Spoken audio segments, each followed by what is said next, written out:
Hi and welcome to the channel. This is Barca. Thank you for joining us, and if this is your first time here, where have you been, man? Okay, so let's have a look. So Operation Trim the Fat is underway at Barca, with Xavi looking to move on players that don't feature in his plans. While some players like Braithwaite and Pjanic are simply refusing to leave, for the time being at least, others might be more open to the possibility of life outside the Camp Nou. One such player is Lenglet, with his future possibly being in the north of London, N17 to be precise, with Tottenham and Barca reportedly in talks of a loan deal as per TV3. Lenglet is under contract until 2026, although Sport have reported that talks are underway for a one-year loan deal, although the club residing in North London would prefer a 2-year deal. A new rule change that will come into force on the 1st of July would impede loans from being longer than a season. Barca are currently looking into this to see if a clause could be activated for a second season, with the North London club paying Lenglet's salary. After a bright start moving from Sevilla in 2018 for €36 million, the usually reliable Frenchman has been somewhat below par in recent times. That's when he's been given game time. This season he's played 1,235 minutes across 27 games, which is quite a bit more than Bale has played in the Champions League this year. Now, on to Dembele. With time running out on his contract faster than the clock at a Weight Watchers all-you-can-eat buffet just before your diet starts, things aren't looking that good. With multiple meetings between Dembele, his agent Sissoko and the Barca board have been about as productive as an online Zoom staff meeting, where you probably haven't worn your pants and you forgot to switch your camera off afterwards. Reports from Mundo Deportivo state that Barca are waiting with dress and glass slippers in hand to see if Dembele will in fact stay and take us to the ball. However, the speedy winger's representatives are waiting for an improved offer from the club after we've activated the economic levers in order to boost our current financial situation. The Catalans are looking at a potential €740 million windfall if they do indeed sell a 49.9% stake in BLM, that's Barca Licensing and Merchandising, and 25% of the broadcasting rights. So, with Dembele's camp waiting for an improvement on the wages, as there are more lucrative offers out there, it does look as though the sign-on fee part is okay though. And Barca not really looking to up their offer despite the potential financial investment. It then looks as though the 25-year-old might be going to the ball with someone else, as Barca are left dancing alone. Not for the first time, I might add, as Dembele waltzes on out on a Bosman. Reports coming in from Rack 1 state that Barca will indeed turn their noses up at the La Liga-backed CVC deal for the TV rights, instead looking for alternative solutions to the dire financial straits that we find ourselves in. As per the terms of the deal proposed initially, Barca would stand to receive a payment of €270 million for 10% of the TV rights for a period of the next 50 years.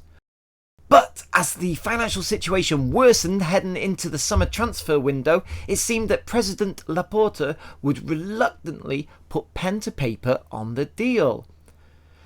The decision was set to be put to a vote in the Assembly on the 16th of this month, with reports initially stating that the Catalan giants had decided to go ahead with the CVC deal, along with a couple of other economic levers, injecting approximately €740 million into the Catalan coffers.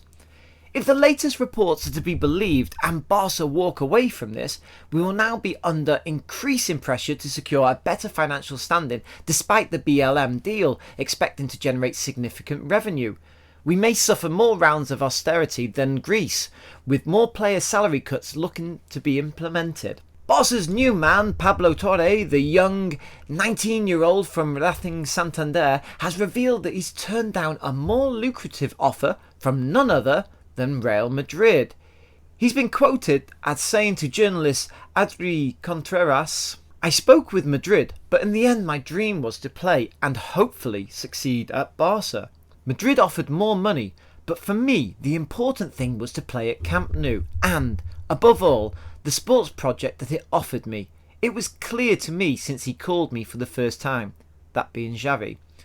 So it seems that some can see the bigger picture and not get distracted by the lure of the, at times, unbelievably brilliant and unbelievably lucky Madrid. Well, I had to get a little dig in there, didn't I? It's been emotional, as Vinnie Jones once said. Torre will soon be linking up with Barcelona and is expected to be part of the B team for the upcoming campaign. However, he will be involved in the pre-season with the senior squad and could be drafted in to Xavi's plans if he makes a big impression. With reports coming out of England that Pogba and Lingard will be leaving United, there could well be a step up in the pursuit of Frenkie de Jong. Speaking to ESPN Netherlands' Pascal Kamperman on Tuesday, de Jong said he hoped to stay at Camp Nou, calling Barcelona his dream club. I've never regretted my choice despite the fact that I hoped for more in terms of prizes than I've achieved so far, de Jong was quoted as saying. But I have never regretted my choice. What I'm saying, there is absolutely nothing of an agreement or anything official. At the moment, there is no question of it at all. Not that I know of in any case, or they must not have told me, but I don't think so.